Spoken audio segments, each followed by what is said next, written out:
Welcome, everyone. We'll go ahead and get started, and hopefully tech support will be here to save the day any moment. My name is Melissa Bostrom. I'm Assistant Dean for Graduate Student Professional Development in the Graduate School. With me today is Mark Matheson, who works with the Office of Postdoctoral Services, and together the Postdoc Office and the Graduate School co-sponsor the Emerging Leaders Institute every spring. So we're really glad to have you here. I do have slides. I cannot convince the screen and the production system that they're here, so hopefully someone will be here to make that connection. But let me tell you that the slides really are not important. In fact, most of the information I'm going to share with you is information that's also available on the website, and it's just a repackaging of that information. The most important information that you're going to get out of today's session is really from our program alumni who are with us today. And so what I'll do is kind of run through kind of facts and logistics first in the presentation, and then turn things over to Q&A so that you have a chance to hear from folks who've been through the program. But it seems strange, even though that part of the program isn't for a few more minutes, I don't want to not introduce our esteemed alumni here. So let me go ahead and take a moment to do that before we get started. So starting to my immediate right is Yi Ding, who is 6th year now in pharmacology, cancer biology, PhD candidate. Megan O'Neill, PhD candidate in English. And Dr. Lydia Tagliafiero. That's good. Pretty good. Tell me how you would say the last name. Tagliafiero. Thank you. I've got to work on my Italian. Yes, yeah. Who is a postdoc. So we've got some different kinds of experiences from the program, and they'll be happy to share more with you as we go forward. So just in terms of the plan for today, again, just program overview, and then we'll turn things over to the panelists. So in an ideal world, there'd be a slide displaying right now that talks about the program objectives. But those are to improve participants' competencies in communication, leadership, self-awareness, professional adaptability, and interdisciplinary teamwork. And those are 5 key competencies that we've identified as core to the program, because they're competencies that employers say that PhDs specifically lack when they transition into careers outside the academy.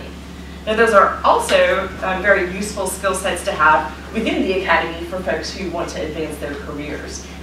So I think they can be useful. It can be a useful experience to folks, whatever their career path may be. But again, I'll turn things over to the panelists in a few minutes, and they can share more about why they participated in the program. So some of the things that draw people to the Emerging Leaders Institute are the experience in project management and in interdisciplinary teamwork.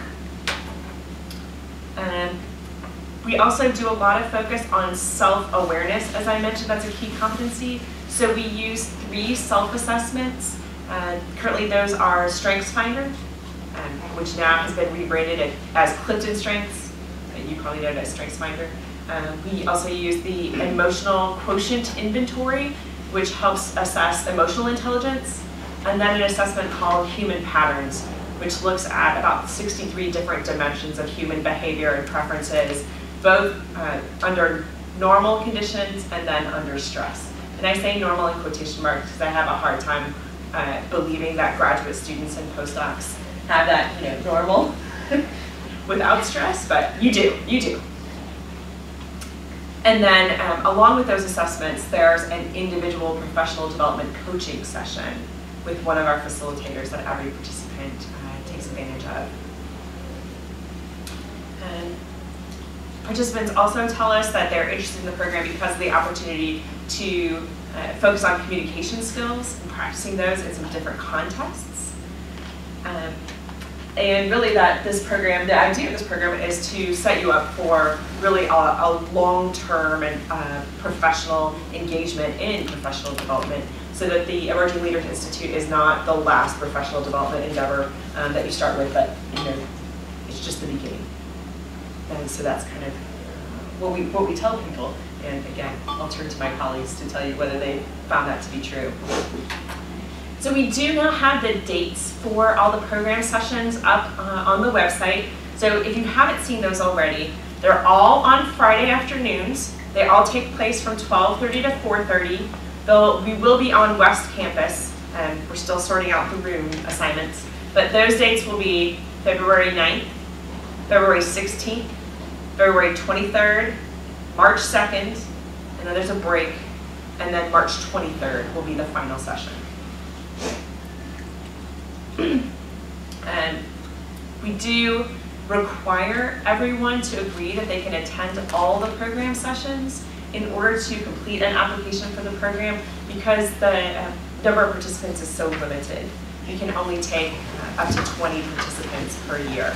And so we do ask that everyone be able to participate fully in all 5 sessions from 12:30 to 4:30. There are also some expectations of work outside the session time. So the 3 self-assessments that I mentioned, those do take some time, and many of my colleagues here can tell you kind of time expectations around those. And then during the period between about March 2nd and March 23rd, which we call the intersession, then that's when your professional development coaching session will happen. You'll have a team meeting with me about your team project during that time. And there'll be a little bit of kind of online homework to do to help you take advantage of that professional development coaching session. And then at the core of the ELI experience is the team project. And so I want to spend a little time talking about that. So you will be assigned teammates from a variety of other disciplines, and together you will develop and execute a project that improves the experience of Duke University for graduate students and postdocs. And there'll be some steps that you take in order to get there. There'll be some data gathering points. There'll be some conferring with your team about the topic that appeals to you and how you want to go about that. That's really the piece that brings the program together. And we try to also bring in those self-assessments that we use to help you reflect on how that team experience is going and what you can use from the information you get from those assessments to help you have a successful team experience. The program concludes with a final presentation, a team presentation, a deliverable. That's something that hopefully you can talk about in job interviews or other contexts. So you have something that you can point people to. And then eventually the teams take the feedback that they get from the team presentation, from the deliverable, and sharing that with campus stakeholders, which some teams do, and then write a blog post about it to share that experience more widely. So if you haven't already gone to visit the professional development blog on the graduate school's website, you can filter by the tag Emerging Leaders Institute, and that's a great way to see all the past blog posts by the participants from the Emerging Leaders Institute, just to get a sense of, what am I signing up for? What am I getting into? Am I going to get out of it what I'm hoping I'm going to get? And at this point, if we had audio visual, I don't want to interrupt you. Please help yourself to another pizza for a moment, and we'll see if we can get this so that I can show you a couple things on the screen.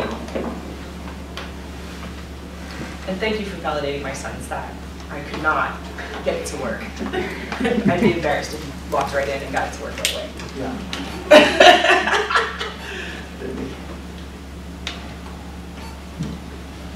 Ooh, it's now at least saying something. Power on. Yeah. I'm just going to restart so I can see this one. Okay. Well, I think maybe the best thing to do is maybe to defer that part, and I'm happy to share those with you in a few minutes, but there's no point in kind of talking through things without the visuals. So in terms of expectations for the folks who apply to the Emerging Leaders Institute, the expectation is that you'll be committed fully to that 12:30 to 4:30 session 5 times. Also plan for up to 5 hours a week of the time that you'll spend on the assessments and the team project. And I think the folks up here can talk about whether that's realistic. And there will also be some pre-work. So you'll conduct stakeholder interviews prior to the start of the team project, prior to the start of the program, and that you might allocate about up to 5 hours for. Up to 5, I would say. It could be slightly less than that. Yes. And then the applications are due January 19th. So the fact that you're here, you're getting started well ahead of the game, that's fantastic. The questions, there are 3 essay questions that we ask all participants or all applicants to complete. And you can start on those now. And then there's just a Qualtrics survey where you can upload those documents and answer a few questions like, what do you want your name to be on your name tag, right? Really like mission critical information like that to run a program in the Qualtrics.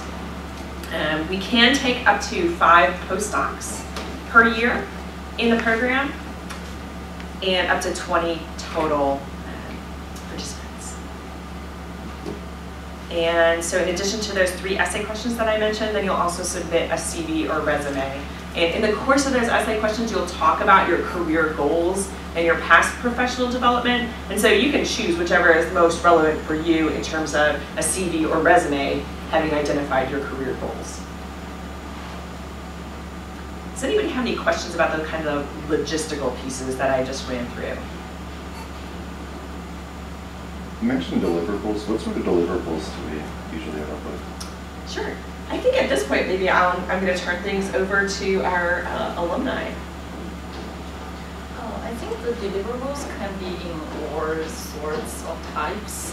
For instance, you can put up a website, or you can write a report of a few pages, or you can I know some other groups, they have videos online, so for more people to view, and some terms of professional development interviews. Mm-hmm. Yeah, those are the forms that I remember.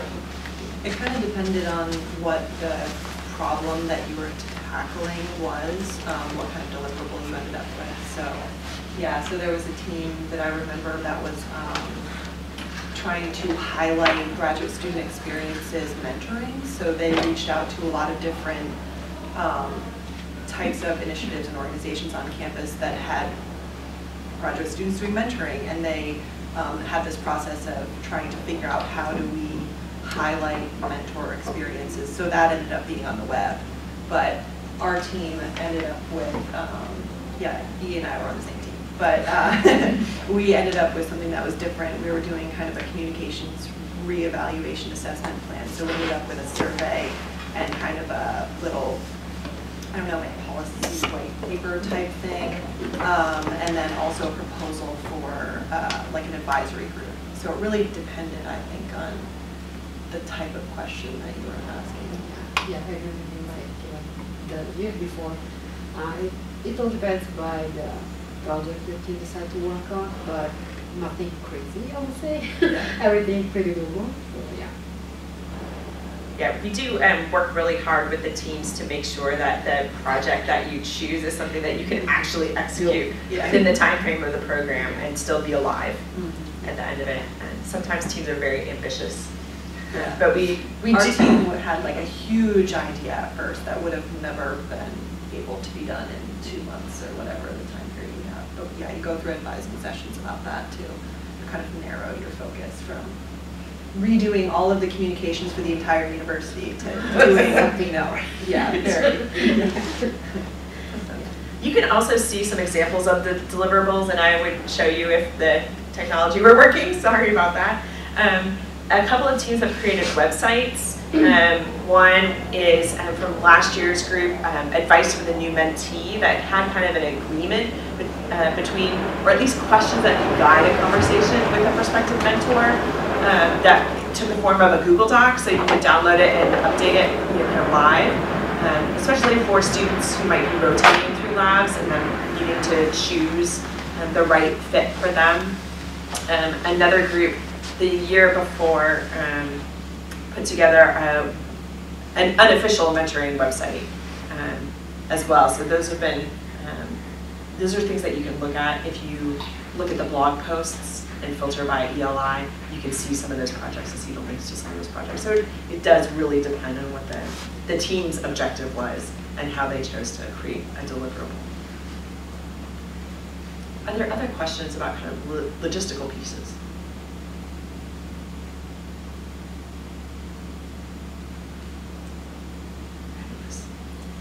So let me talk for a moment about what the selection committee is looking for in those essays. So the selection committee is looking for a commitment to professional development, that in some way the applicant has engaged in professional development before, and that this is part of a longer path. Okay, so that this isn't maybe the first professional development endeavor, because it might not be the right fit for somebody who hasn't done any yet. And a connection that the applicant can make between engaging in this program and his or her career goals. Make sense? Yes. And then a vision of themselves as leaders. So let me clarify what I mean by that. I don't mean that you have to have the title as a leader. So Samagya has been an official leader, right, in the past. The Society of Duke Fellows, but you don't have to have a titular position as a leader in order to envision yourself as a leader and talk about your experiences leading. So you can be a leader in your research group. You can be a leader in your department. You can talk about leadership in a variety of different ways. And so you have to be comfortable claiming yourself as a leader, I think, in order to be successful in this program. Because if you're not comfortable with that, then this might not be the right program for you. So that's kind of what I mean by that. Does anybody have questions? So, in thinking about how each person is working on their leadership skills and then being grouped into teams that are supposed to work together, is there any sort of like assigning a position per group, or how does that work in kind of developing your leadership skills all together in a group? Yeah, that's always an interesting question, right? When you put a group of leaders together and then who leads the leaders? Right. Yes. Lydia, you want to talk about that first? Well, the experience, at least the one that I had, I would say each one of us was like leading in your best skill, you know what I mean? So like, I would say I was the person that can better like put people together. There was someone that was a better organizer. There was so that's how you basically lead.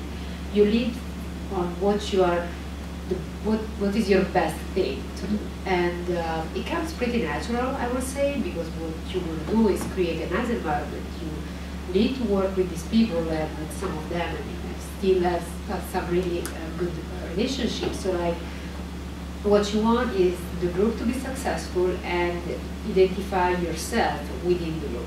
So it just randomly assigned it to this group, but I don't know how you guys do. We work perfectly together, and yeah, it's all a matter of which you are more successful. Yeah, I would say the exact same thing. I feel like we had a few stumbling blocks in terms of figuring out what our actual project was going to do.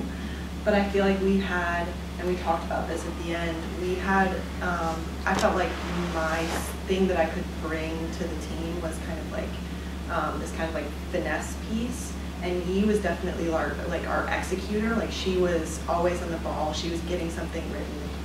And then we had another teammate who was like such an encourager. So when this kind of like finesse perfectionist person would be worried about something, she was awesome. Like, we all kind of had complementary skills, and I know that doesn't always happen, right? Which is, you know, part of what you're learning to kind of work around. But I think that we're all able to find one of our strengths, even if it wasn't necessarily our best strength. One of our strengths could complement the kind of project that we were going to do. That was my experience. Yeah, I think since AOI, as mentioned, is a prestigious program and everyone's kind of selected to participate, I think a good thing is all team members are pretty proactive, like in a good way, and the way to practice your leadership is actually find a way to practice it.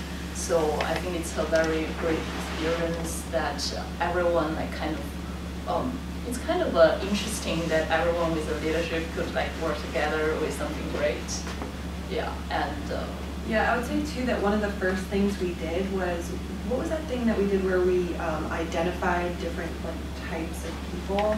So like part of the lessons is giving you a vocabulary through which to communicate the things that you are skilled, like the strength that you do have. So I wouldn't have ever called our other teammate an encourager without knowing that word from one of our first sessions together. So I feel like, yeah, you learn early on, even before you're doing the hard work with your group, how to communicate your skills and how to see those kind of like personality types and skills in others. So that was a thing that helped too, was being like, okay, I see how you're doing your work, and I see how I can kind of complement or work off of that.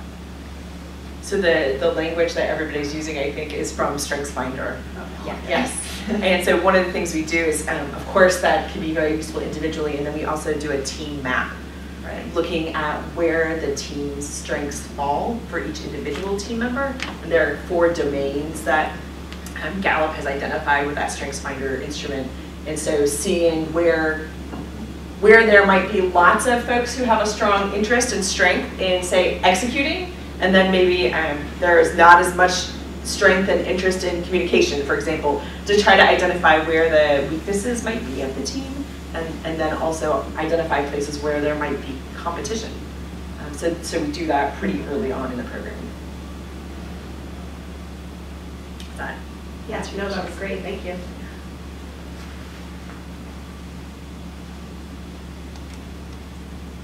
So I think I'm pretty much at the end of what can usefully be shared without visuals. So I'd like to just turn things over at this point to the panelists.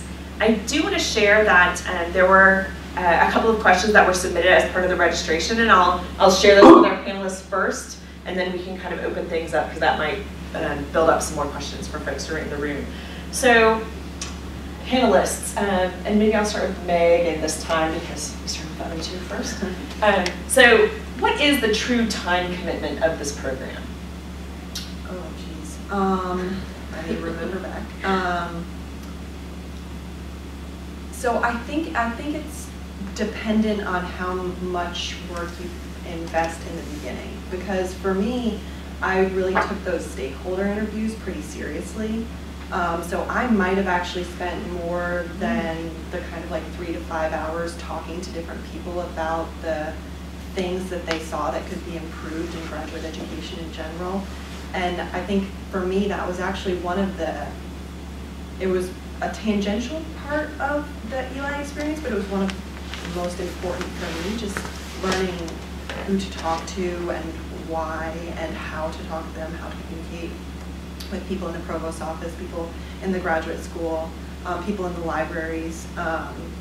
So I think in terms of the kind of investment, for me the investment was early on and then late.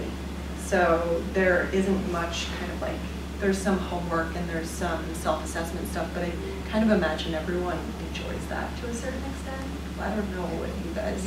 Yeah. So true time commitment in terms of hours, geez, I don't know. Would you say it's accurate to say up to 5 hours a week? Yeah, I don't think it was. I think there was a point at which we were doing a little bit more stuff towards the end. Yeah, than 5 hours a week, but that was just kind of executing all of the things that needed to be done to get our final presentation together and make sure that we had deliverables on time. But other than that, I think what you said is very accurate. Yeah, I'll echo that. And I think it also, it's not a huge commitment, but you do need to make serious time commitment to execute, like to think of, including the thinking process, like what you're going to be done, and do some research to get some evidence if this could be done. Like that process also takes some time, and if you Melissa will help with the scope of the project, then it should be, I think 5 hours is reasonable. Yeah, I agree with that. More toward the end, probably like we were spending more time, but we went to a project that we had to collect a lot of data, analyze this data, so that's why we were spending more time with that. But overall, yeah, time commitment, but also what I like to do, that I won't consider this as a time commitment, but like sometimes I was thinking about what was going on during the hours that we were spending here, you know, like when we focused on our weaknesses, when we like decided to have like a goal for next week. So like that's your time commitment, but it's not that you have to sit and do this thing specifically. But probably this was one of the things that I valued the most out of the project, like having some time to think about yourself and time that you probably wouldn't have expected if someone won't like focus your attention on this aspect. So, that's a time that I would say was really well invested. Yeah. So another question that was posed by folks who registered for today is, what is the value add of this program? What do you feel like people should come to the program for? What are they going to get out of it? Do you want to talk first? No? Okay. That's a good question. Do you have a ready answer?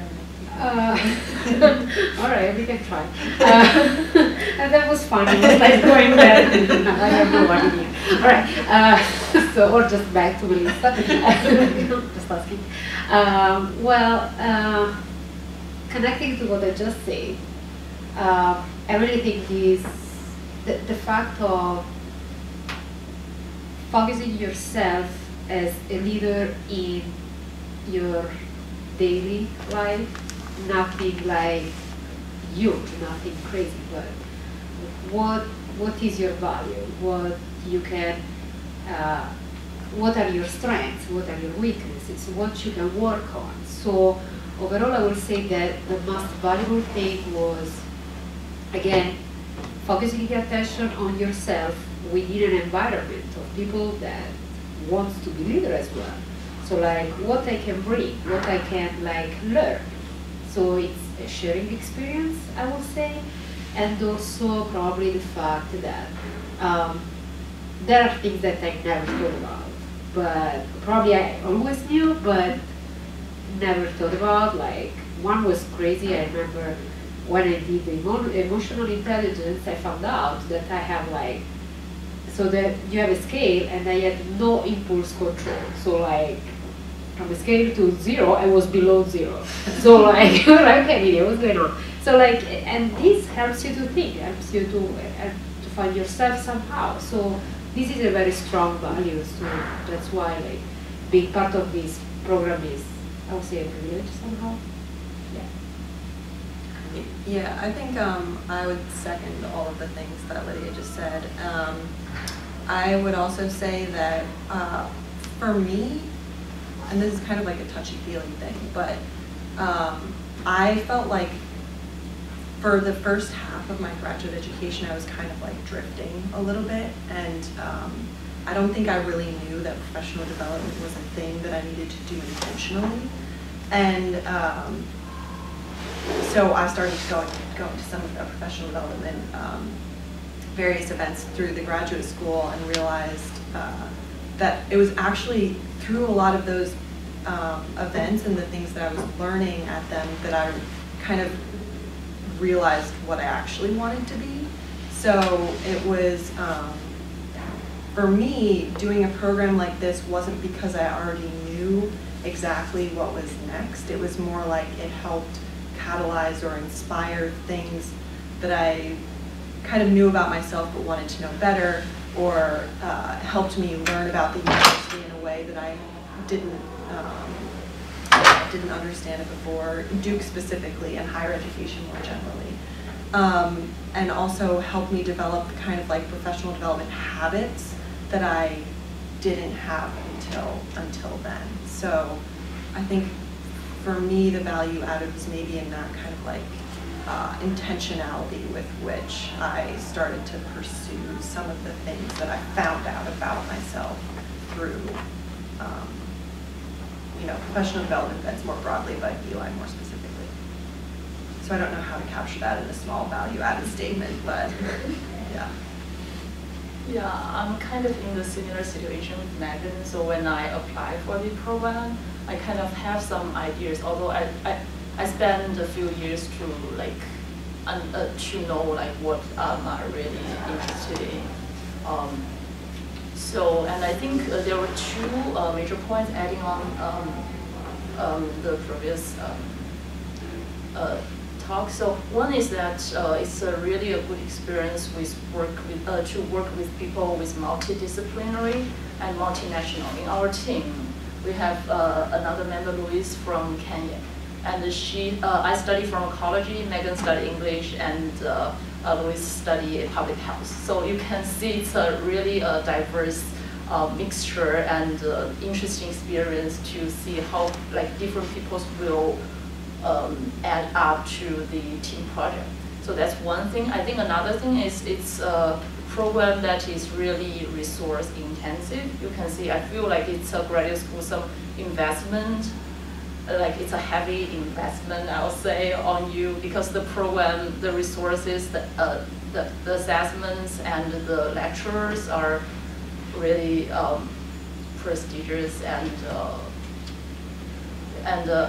I think it's not to everyone. So it's I feel like a privilege to get selected and have like go through the process. So those are the two. Maybe one last point is to build more self-confidence and self-awareness. Yeah, that's kind of how leadership grows as well.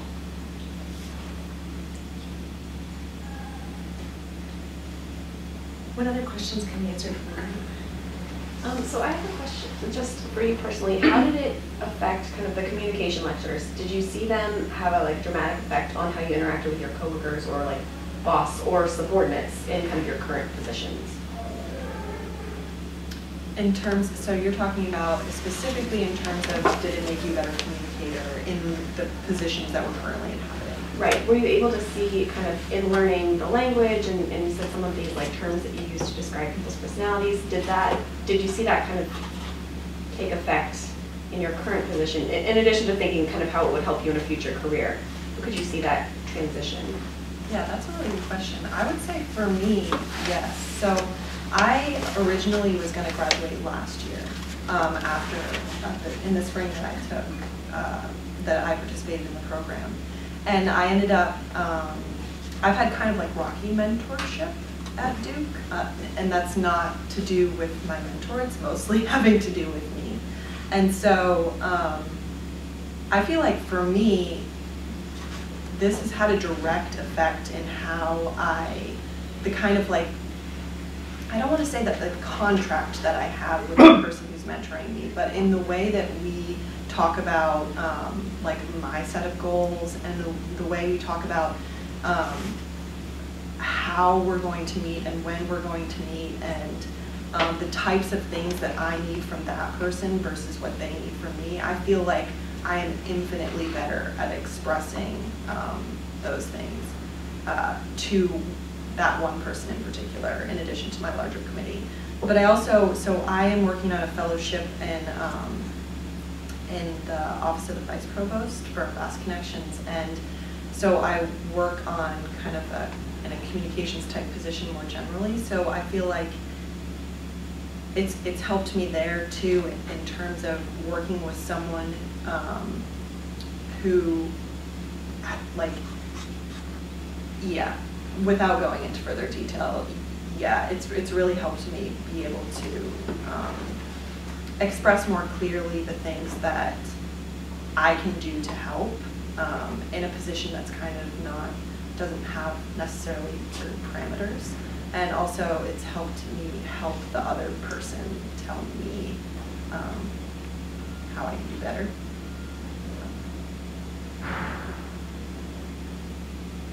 Yeah, so what you were saying, I would say that he helped me a lot, especially we were doing during our hours here, like some literally exercise on daily communication. So it's mostly up to you if you are going to use that. They really give you also advice on how to also talk about yourself, because sometimes we don't really know how to talk about ourselves. So that's pretty hard for us. So they help you in building that. So the daily interaction again, and each change somehow. I kind of already had before joining the Leadership Institute some leader skills somehow, but I see after the institute that I am kind of fine-tuning that, and that's how I would say the Leadership Institute helped me in the daily interaction and communication as well. I would say from two aspects. One is the skill-wise. The lectures give you, I remember there were two important components that helped me. One is, I remember there's a persuasive saying, to make sense, you want to persuade someone, then how to persuade them. There's a short lecture on that. And there's EQI, which is emotional intention. Yeah. I think that helps you understand your emotion and others' emotion. So skill-wise, you get if you understand others' thinking better, I think it will be easier for you to communicate. And I think the second aspect is emotional-wise. I'm kind of a very traditional Asian type, so I'm kind of introverted. Sometimes I'm not brave enough to speak out or to communicate, especially with peer, with higher. Tier people, and I think going through this program really helped me to become braver and emotionally prepared to be speak to leaderships, people in the leadership position. And because during the teamwork project, depending on what you work on, you will be able to talk to someone. You can use this as a good reason or excuse to reach someone that you wouldn't probably talk to in your daily life, and really communicating with them. I think it's also a practice that you get better. Yeah. I was going to say that one of the things that's neat is you have this kind of personal coaching session with one of the people who you're familiar with through lectures, and one of the neat things that they can do is help you figure out the kind of habits that you need to start, or ways to form the kind of habits that influence how you communicate in your daily life. So I think that was helpful in kind of identifying some of those behaviors that you can tweak to make things easier or better, or because you might not be able to identify where those things are or how to do them without just kind of some of that outside input. Question right here. That kind of answered my question. I was just curious, if you've taken on leadership positions since this program, and how your training here sort of helped you. But that was pretty well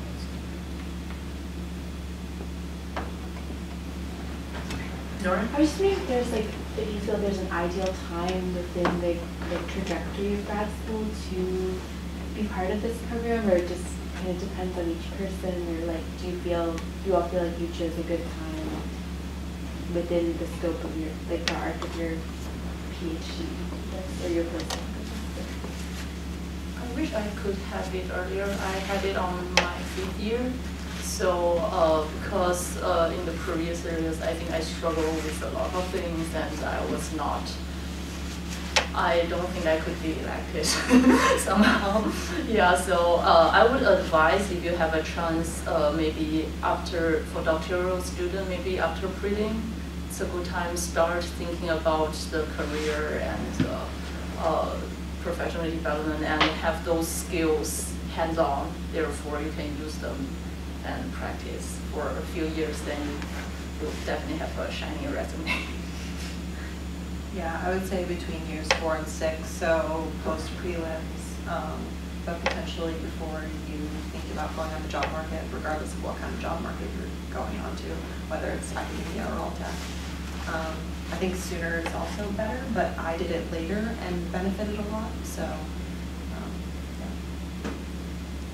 Well, as a postdoc, I will say, well, I took it during my second year of postdoc, and I think it's a good time because during the first year you understand where you're standing, what you can basically do, and you figure yourself somewhere.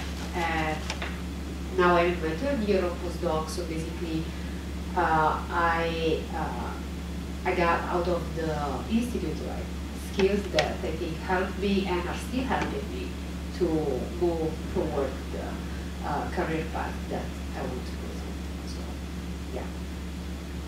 I will say, just as a counterpoint, we did have one student who participated in the program in her first year. She was a PhD student, and she did that because she wanted to pick the best lab for herself. And she felt like the understanding and awareness that she gained about herself and what would be a good fit for her would really inform that choice. So there is occasionally an argument to be made for doing it sooner rather than later. But that argument would have to be really compelling too. Yeah, I mean, I would definitely, like, if there's a possibility of getting in that early, I would definitely do it earlier too. Now that you said that, I feel like I can actually say that. Yeah. Do we have any master's students with us? Okay, great. So certainly master's students have done the program in their first year as well as their second year. I would say most of them do it in their second year, which is why we don't have any master's students on the panel because they all graduated. But do you have any questions that are specific about that? Yeah, I was wondering this whole time if master's students could participate, but yeah, so, and I'm in a one-year program and could have potentially continued an extra semester, so. Okay, what program are you in? The Bioethics and Science Policy program. Okay. So it's a very interdisciplinary program, which I can see is really nice. Yes, and I'm happy to talk with you offline too if you have some more questions. Okay, great. The third member of our group was a master's student, and I think she would say very glowing things about the experience. She had, her time was, sometimes a master's student has less time just because of how condensed everything is. So I think that that would be my main thing, to just make sure that you have the time. But I think she really, really enjoyed it. And she's in East Africa now doing, global health stuff, so, yeah. Global health stuff.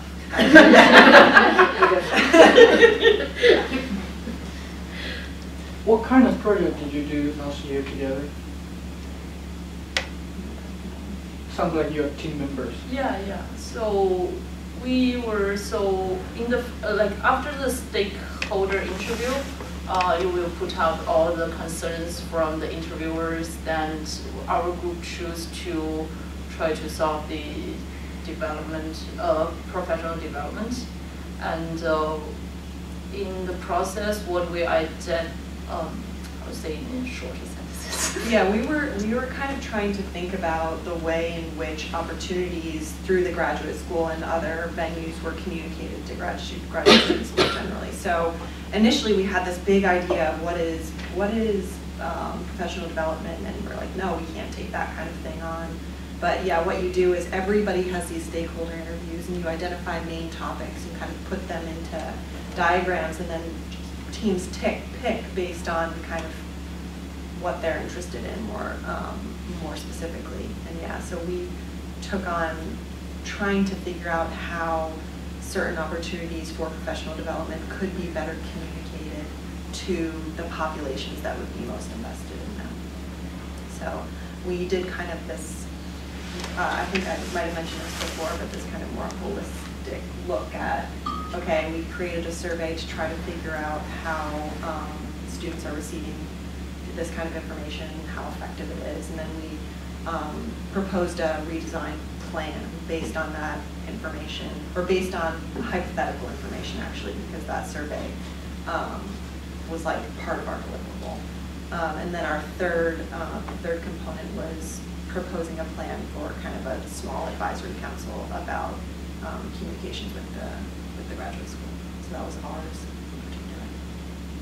Yeah, well, our project was on the RCR, so yeah, we ended up doing this project, and it was interesting because like sometimes RCR is just something that you have to do. But no, we found that there was a real gap in what is the importance of the RCR and how you should take it seriously.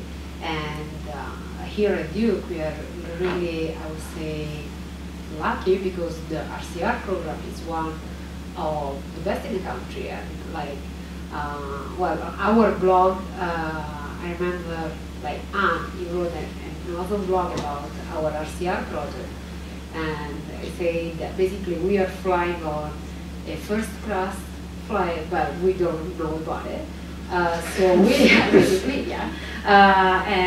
So basically we just decided this survey. We were working on like what kind of RCR you might be interested in, like which one you did, when you did this RCR, when is the best time to do that. So it was mainly I would say a data analysis throughout our project, and we found really interesting stuff at the end, and we communicated those to the stakeholders. And, yeah, so that was the project.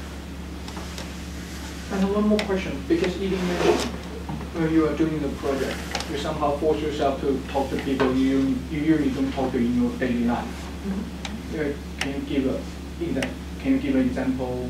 Yeah, sure. So when we were trying to understand the communication, maybe sometimes there's a gap between the graduate school want to deliver and the graduate student want to receive. Like I talked to Edward Zhu from graduate school. He was the, John Zhu, yeah, John Zhu from the graduate school. He was the communication strategist. So like I talked to him about his view of current strategies of communication and how it worked out and what are the difficulties and what are the next step, his vision, and I really rewarded a lot because he's really experienced in communication. And I remember still now I remember one thing he said: the best marketing is deliver the accurate message to the people at the time they want to receive it. So like he mentioned, the graduate school send out many of the weekly newsletters, but sometimes because you are not in the mood to develop your professional skills, you are not taking a look at it. Only when the people who are thinking about this will read the emails. Something like that. That is just one example, and I talked to other people like in the careers, and I think Megan also talked to many people too. Like in this process, you learn a lot. Like you were thinking about some questions you would not think before, especially for like my background, like biological science or maybe some engineering students. You wouldn't think of communication in a way that like strategy-wise, how should like message be conveyed, and that's also like influencing me when I try to convey some message, like when is the right time and what's the right context, something like that. Yeah, I think for me too, I tried to talk, so I am still not convinced that I want to apply for any tenure track positions, so I kind of strategically talked to places where I thought I might be able to fit in the future. So I also talked to a communications person in the library who was awesome, who had just redesigned their newsletter. They have a really awesome newsletter if you are ever interested in libraries. But so I talked to him about how they had completely rejuvenated their newsletter in order to kind of communicate to more people.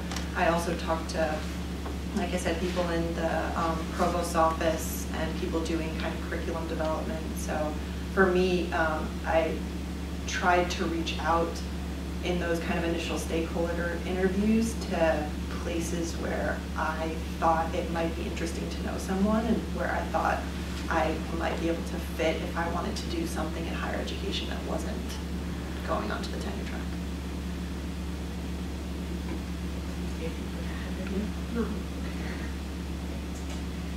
I'm curious what your goals were or are, and how you felt that this program could help you towards that. Like professional goals? I think I kind of just started to answer that. So yeah, it's been a long process for me to kind of figure out, or just figure out that I don't want to do the tenure track. And so, but I do want to be involved in higher education, and I do want to be involved in some kind of position where I have a role in like educational programming or development. So for me, just the very initial part of being involved with Eli, where I was really asked to talk to people who I wouldn't have talked to otherwise, and then pair or group up with people who are outside my department, and be able to kind of like strategize how to form relationships and how to keep them, and that has definitely been a real boon to what I'm thinking about next, which I'm definitely going alt-ac and definitely want to stay in higher education. So, and now have a fellowship that was kind of created luckily with me in mind, and so I think being a part of Eli was very much a part of me being where I am now. Yeah. Well, as far as my career plan, I am working on becoming an independent investigator. So of course I thought that the Eli might fit this because an investigator is first of all a leader. So you need to build you need to know yourself, you need to know how to communicate with people, you need to know how to be charismatic. So that's how I decided to apply for the Leader Institute with them, and I thought that it would definitely fit my career path. And once you know who you are, where you stand, then you can definitely move forward in a different way, I would say. So that's how it happened. Yeah, and I would add like similar things. I think the leadership skills is, for me, I wasn't thinking about it too much previously, but when I like go to the job market or trying to think about my future career, I understand how important to like the ability to persuade or influence others with your vision, and to like get a teamwork together. You need to understand others' feelings, and also like try to persuade them to work in some way. Yeah, so I think that is important for my future career goal, which I want to work in scientific communication and technology translation related stuff. I think also you mentioned before, like being able to talk about yourself coherently. You have to practice that every time you're there, and it's really hard and embarrassing most of the time, but it is something that you get to do. And so it doesn't really matter what you're going to do next, you do learn how to better talk about yourself and what you can contribute, I think. Yeah, also what was really interesting, I don't know if you guys experienced the same, like based on the different target, you know what I mean? So like if you are talking to a stakeholder, if you're talking to your friend at the bar, or if you're talking to a non-person, so like all these experiences, that's why I would say you can translate this to your daily life and to your career path. Then it's up to you how you use that, but they give you the tools. Yeah. I think we have time for one last question, and I happen to see one right here. More logistic, really quick. Just if you felt that you had the support to do this program in terms of the time it would take away from your current position, or did you feel like you just had to make up that time at night or weekend or whatever, if you feel like you could sell it to take away from your work? I should put in comments on the cool stuff. All right. Well, I was working at night, of course, because I mean, my PI, she said that it was okay. But of course, it was staying 5 hours on Friday, and after that, I was just going back to the lab and keep doing my work. But she was really supportive, I would say. But of course, you gotta get your job done. So we already do night, so doesn't change much. Yeah. So that's it.